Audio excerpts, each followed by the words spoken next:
ang ulam ng tiga Nueva Ecija na si Cynthia. Hindi raw niya mapigilang magkamay. Yun yung lagi kong binibili, pansahog sa mga gulay-gulay. Pero hindi raw niya lubos inakala na nang dahil sa hamak na tilapia, nanganib maputol ang kanyang kamay. Talagang magang-magana yung kamay niya. At ang isa niyang paa malagay sa hukay. Paano naman naging banta sa buhay ang isa sa mga paborito nating isda?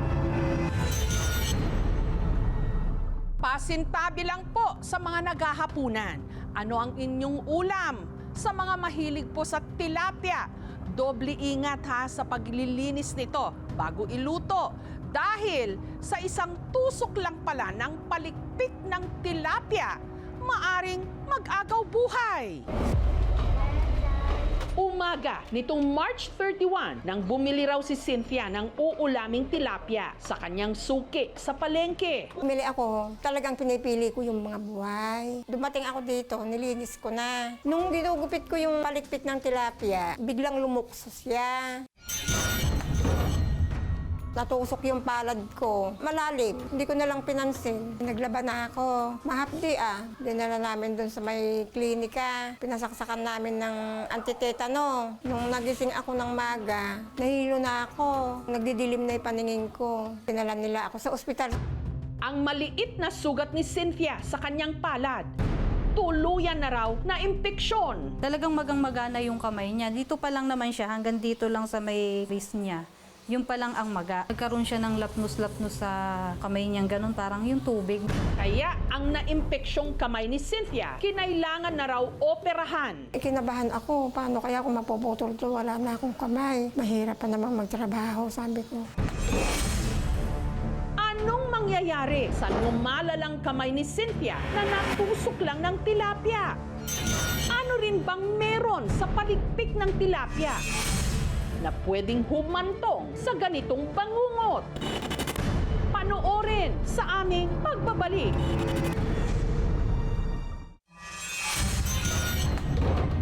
Matapos matusok ng tilapia ang kamay ni Cynthia, namaga ito at dahil kumalat na raw ang impeksyon, kinailangan na itong operahan. Kaya yung hiwa niyan, makikita nyo, is kunduanan. Hanggang dito yan, maganda na lang yun yung balat na.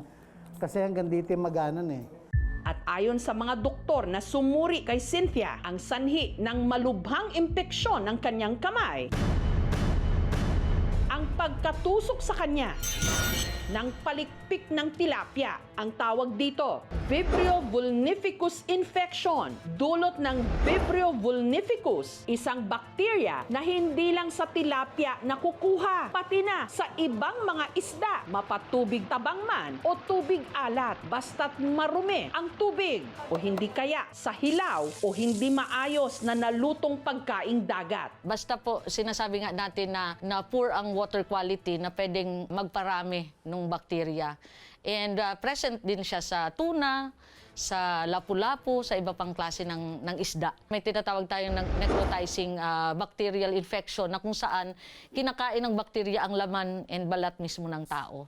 Ang Vibrio vulnificus infection, mabilis na kumakalat daw sa dugo ng pasyente. Sa kaso ni Cynthia, mas lumubha pa lalo ang kanyang infection dahil daw sa kanyang diabetes. Mabilis mag-set in ng infection yan. Plus, siyempre, yung vessel kasi ng diabetic patient, maliliit, hindi makapag-circulate ng maganda. Much better na operahan, mako-compensate na yung blood flow, kaya itim na yun. Ayaw natin na maputol yung part na yun. Mabuti na lang at ang infection tuluyang napigilan. Sabi naman sa akin, naku ika nanay, buti na lang ika naagapan. Nagpapagaling na ngayon si Cynthia. Dito ako natusok ng tilapia. Tapos, dumugo. Malalim yung sugat. Ito, yung lahat na yan. Namaga. Kumikirot pa rin pagkagabi. Ayoko nang magulam ng tilapia. Natatakot na ako. Yung nalungkot din po, sa ngayon po, pag may bumibili po, pinapatay po yung tilapia para hindi na po gumalaw. Halos 10 years na rin po, naglilinis po ng tilapia. Araw-araw, ito nga po, natusok nga po ako. Makirot lang, gano'n. Kinabukasan, wala na. Taong 2020, 2021 naman, nang aksidente ring nasugatan ng palikpik ng tilapia ang taga-Tondo sa Maynila na si Josefina. Namalengke kami, tumalon yung tilapia. Nung kinuha ng tindero, tumalon naman sa pako. Nakalain na dumugo yun eh. Nung unang nakita kong natusok siya, normal lang siya, as in parang tusok ng karayom. Nagawa pa raw ni Josefina na magbenta sa kanilang mamihan, pero makalipas ang ilang oras, bigla raw siyang nanghina. Nag-chill na ako, paakyat na yung kirot. Ngayon tinawagan ko yung isang anak ko, sabi ko, sunduin mo ko.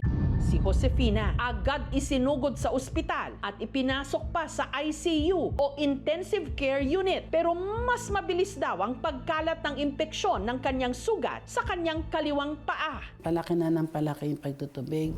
Nagulat na lang daw si Josefina nang ang kanyang paa parang unti-unti nang kinakain ng lumalaki niyang sugat. Yung bakterya na yun, kumakain pala ng laman. Nakikita na yung mga litid and yung mga buto sa paa. Nasasaktan ako, nakikita ko pa lang. Nervous na ako noon. Yung time na yun, iisip ko na baka mawala ako sa mga anak ko.